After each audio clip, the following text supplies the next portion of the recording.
Welcome, my name is BLUBOO S8 and today I will show you how to go through the setup process of the device.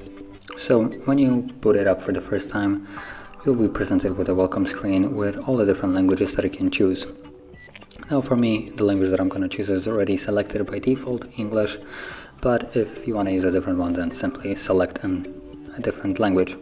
And from there, tap on next at the bottom, and here you will be able to connect to Wi-Fi.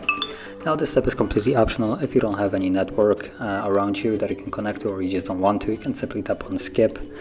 I will connect to one, so let me quickly do that right now.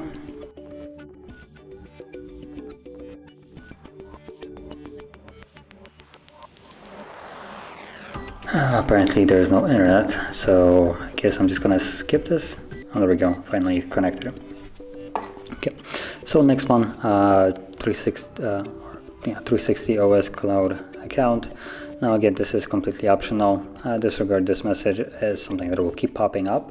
Google is really persistent on making you enable localization. So again, let's tap on no and wait for this to pop up in like 5 minutes again. So here you have some kind of account from the device itself. Use the existing account to log in. Now I don't really have an account to log into their service, so I'm just gonna skip this.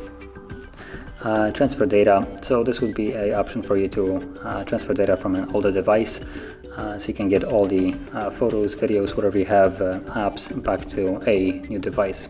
I'm gonna tap on next and hopefully, there we go, again skip this. So here, start your curiosity journey. Not really sure what that is. I guess the way of just saying that it's a end of the setup. And also at the bottom you have the add to user experience improvement plan, so we can disagree to that if you don't want it, and read and agree agreement privacy policy. Now this has to be enabled. So from there, start, and we're finished with the setup.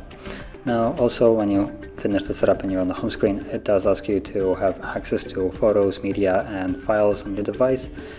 So I assume this is for the normal photos or app that they have and a couple additional of their apps, so you can actually access the data on the Android. But basically that's the setup, and if you found this very helpful, don't forget to hit like, subscribe, and thanks for watching.